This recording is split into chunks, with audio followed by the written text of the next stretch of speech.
Zážili na filmových plátnach, ich mená poznal celý národ a zdalo sa, že ich sláva nikdy nevyhasne.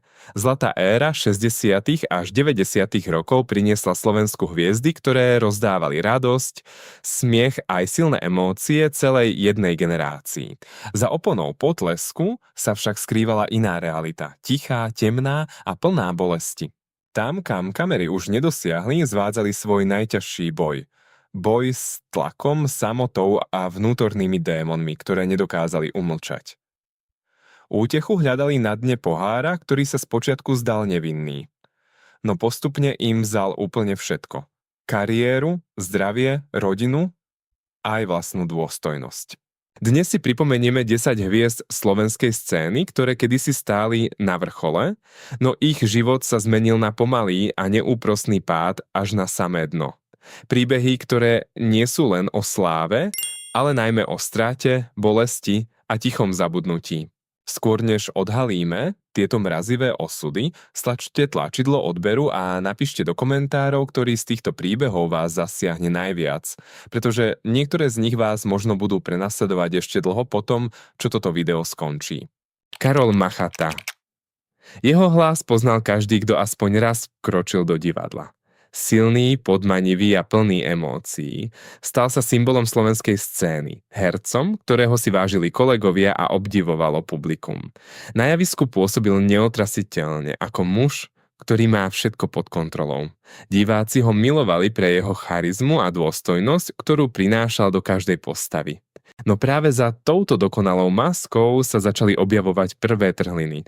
Tlak, neustále očakávania a neviditeľná únava z rokov strávených pod reflektormi ho pomaly začali ničiť zvnútra. Keď sa opona zatiahla a sála stíchla, zostával sám, len so svojimi myšlienkami, ktoré boli čoraz hlasnejšie. Spočítať si ich snažil spôsobom, ktorý poznali mnohí umelci pred ním. Nenápadne, pohárom po predstavení. Najprv len občas na uvoľnenie napätia. No čoskoro sa z toho stal rituál, bez ktorého nedokázal nastúpiť ani pred publikum, ani čeliť vlastnému tichu. Kolegovia si začali všímať zmeny. Presnosť sa vytrácala, sústredenie kolísalo a herec, ktorý kedysi dominoval javisku, začal strácať istotu. Režiséri váhali, ponuky ubúdali.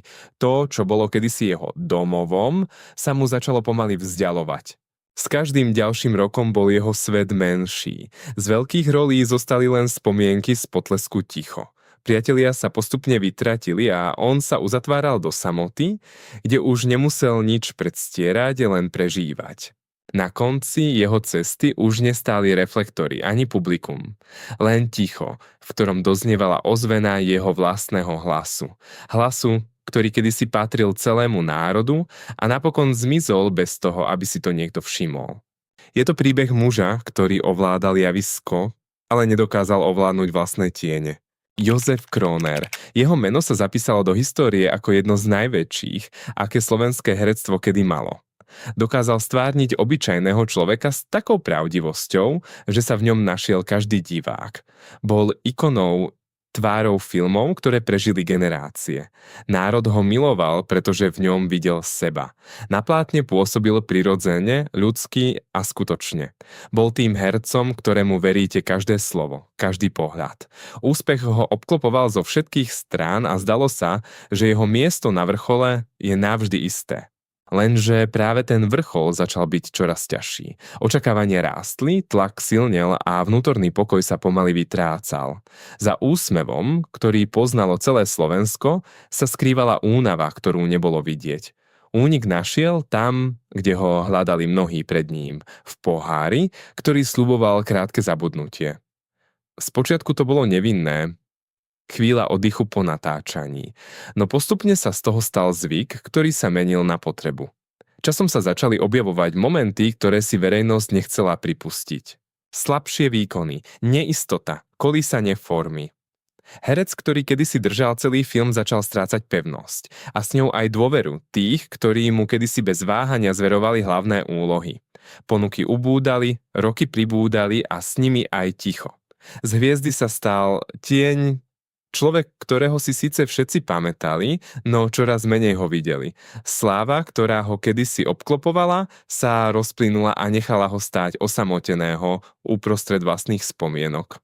Na konci zostali len filmy a otázka, ako je možné, že taký obrovský talent nedokázal nájsť pokoj vo vlastnom živote. Je to príbeh legendy, ktorú miloval celý národ, no ktorá napokon zostala sama. Ivan Mistrík patril k najvýraznejším tváram svojej generácie. Jeho pohľad mal hĺbku, ktorú kamera milovala, a jeho herectvo bolo také presvedčivé, že diváci často zabúdali, že sledujú len film. Stal sa symbolom inteligentného, citlivého umelca, ktorý dokáže premeniť každú rolu na niečo nezabudnuteľné. Verejnosť ho vnímala ako pokojného, premýšľavého muža. Herca, ktorý nepôsobí ako hviezda, ale ako človek z mäsa a kostí. Práve v tom bola jeho sila. Bol blízky, uveriteľný a preto tak milovaný. Lenže práve táto citlivosť sa stala jeho najväčšou slabinou. Tlak doby, obmedzenia a vnútorný nepokoj sa začali pomaly kopiť. Veci, ktoré iní dokázali prehliadnúť, on prežíval hlbšie, intenzívnejšie. A práve tam sa objavili prvé práskliny. Únik hľadal v niečom, čo sľubovalo aspoň krátku úľavu. Pohár, ktorý mal stíšiť myšlienky, ktoré ho prenasledovali. Spočiatku nenápadne, ako tichý spoločník večerov. No čoskoro sa stal neoddeliteľnou súčasťou jeho dní. Postupne začal strácať kontrolu. Vnútorný nepokoj silnel a ruka siahala po pohári čoraz častejšie. Práca, ktorá ho kedysi naplňala, sa menila na bremeno. Sústredenie slablo, energia mizla a s ňou aj iskra, ktorú diváci tak milovali. Ponuky ubúdali. Meno, ktoré kedysi znamenalo kvalitu, sa začalo spájať s neistotou. A tak sa z centra pozornosti pomaly vytrácal, uzatváral sa do seba, oddeloval sa od sveta, až napokon zostal úplne sám. Zostal po ňom talent, ktorý mohol trvať ešte roky, a otázka, koľko bolesti sa môže ukrývať za jedným pokojným pohľadom. Je to príbeh muža, ktorý dokonale rozumel ľudským emóciám, no nedokázal uniesť tie vlastné. Štefan Kvietík bol stelesnením sily, odvahy a mužnosti na filmovom plátne. Jeho postavy boli pevné, neochvejné, hrdinovia, ktorí stáli proti nepriazni osudu a nikdy neustúpili. Diváci ho vnímali ako symbol istoty, ako niekoho, kto vždy obstojí. Stal sa ikonou svojej doby, jeho tvár, jeho hlas, všetko na ňom pôsobilo presvedčivo a silno. Bol hercom, ktorému verili, že zvládne všetko, a práve preto ho publikum obdivovalo. Lenže čas je neúprosný. A s ním prichádzajú zmeny, ktoré nepríjma každý rovnako. Nové tváre, nové príbehy, a miesto na vrchole už nebolo také pevné ako kedysi. Práve tam sa objavila prvá trhlina. Ťažko znášal, že jeho éra sa pomaly končí. Že postavy, ktoré kedysi tvoril, už nepatria jemu. A tak začal hľadať únik, spôsob, ako umlčať pocit, že niečo nenávratne stráca. Pohár sa stal odpoveďou. Najprv len ako spoločník dlhých večerov, no postupne sa menil na niečo viac, na oporu, bez ktorej sa dni zdali prázdne. A práve v tom okamihu sa začal pomalý pád. Strácal kontrolu nad tým, čo kedysi ovládal s ľahkosťou. Disciplína mizla, istota sa vytrácala. Ponuky prichádzali čoraz zriedkavejšie, až napokon takmer úplne ustali. Svet, ktorý ho kedysi obklopoval, sa začal vzdialovať. Kolegovia išli ďalej, publikum si zvykalo na nové mená a on zostal stáť na mieste, obklopený spomienkami na časy, ktoré sa už nevrátia. Jeho príbeh nemá náhly koniec, ale tiché vyhasínanie, pomalý ústup z očí verejnosti, kde sláva nahradilo zabudnutie.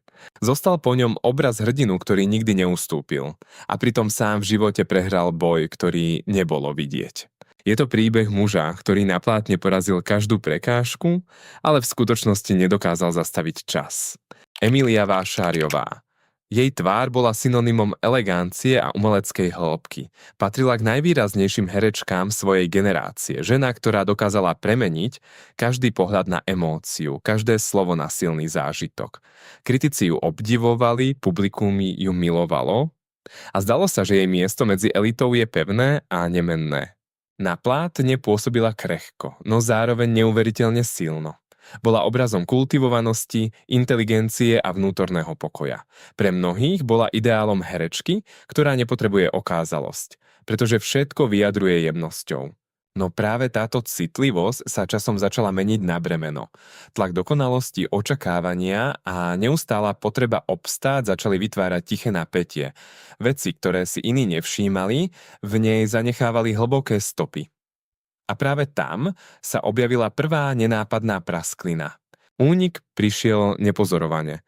Pohár vína po predstavení, chvíľa pokoja medzi hlučnými dňami. Spočiatku to vyzeralo nevinne, ako súčasť umeleckého života. No postupne sa z tejto chvíle stávalo niečo, bez čoho bol deň neúplný. Hranica sa začala strácať. Dni splývali, únava rástla a vnútorný nepokoj neutíchal, koncentrácia slabla, energia sa vytrácala a herečka, ktorá kedysi fascinovala každým gestom, začala strácať svoju istotu.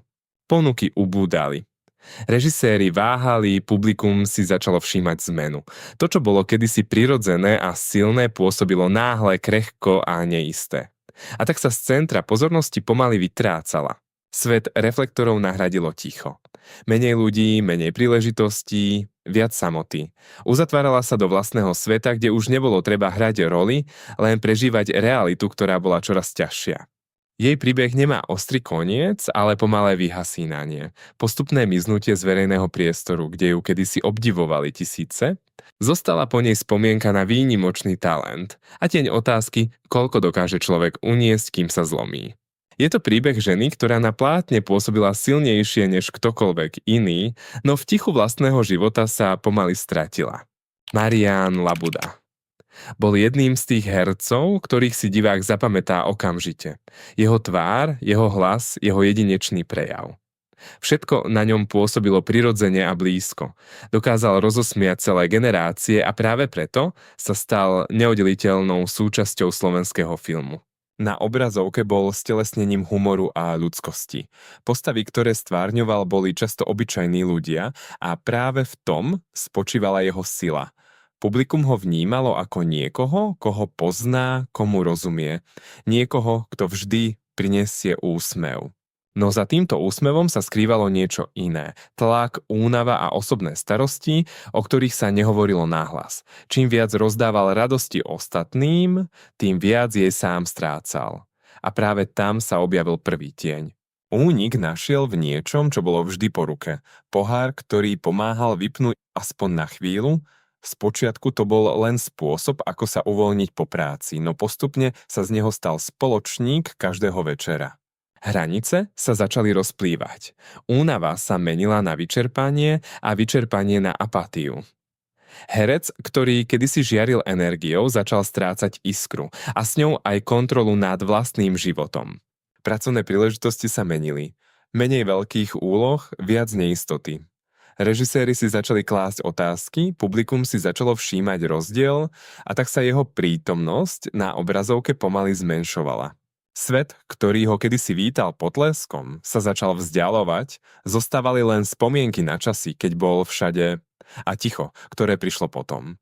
Samota, ktorú nebolo vidieť, ale bola stále prítomná. Jeho príbeh nie je o náhlom páde, ale o pomalom vytrácaní.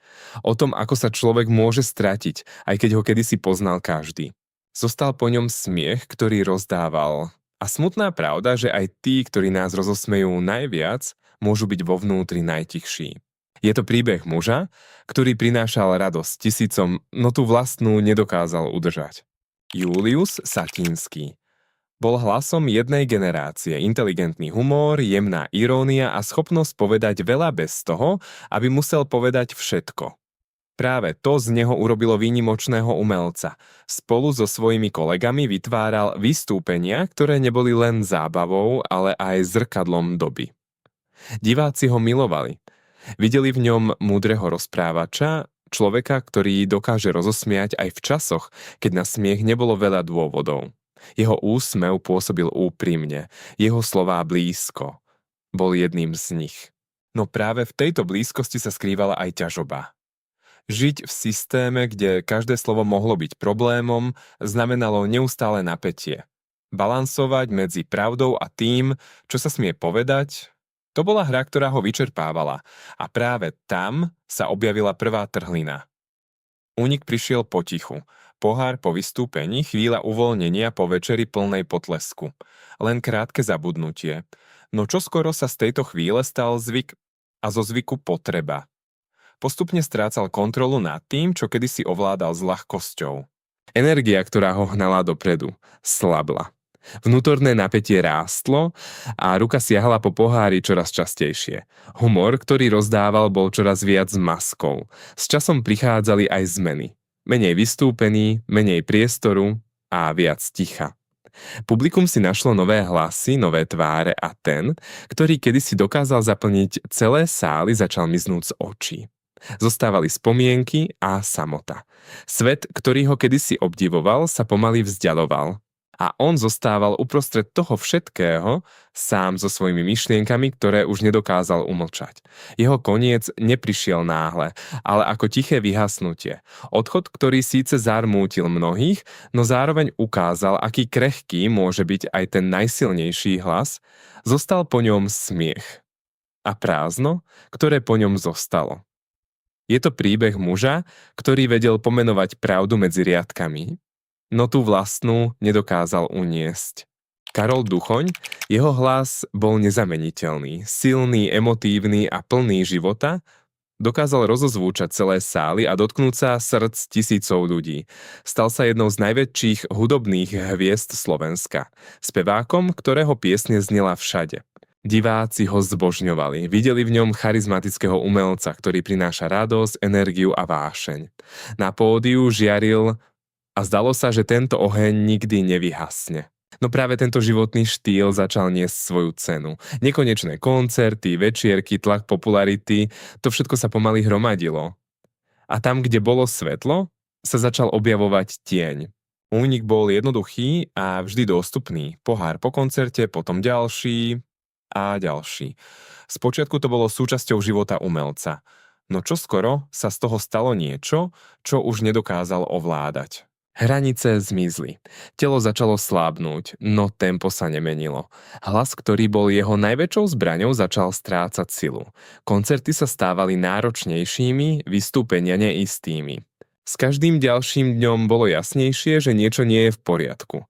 No zastaviť sa nedokázal. Démon, ktorého si pustil do života, bol silnejší než vôľa bojovať.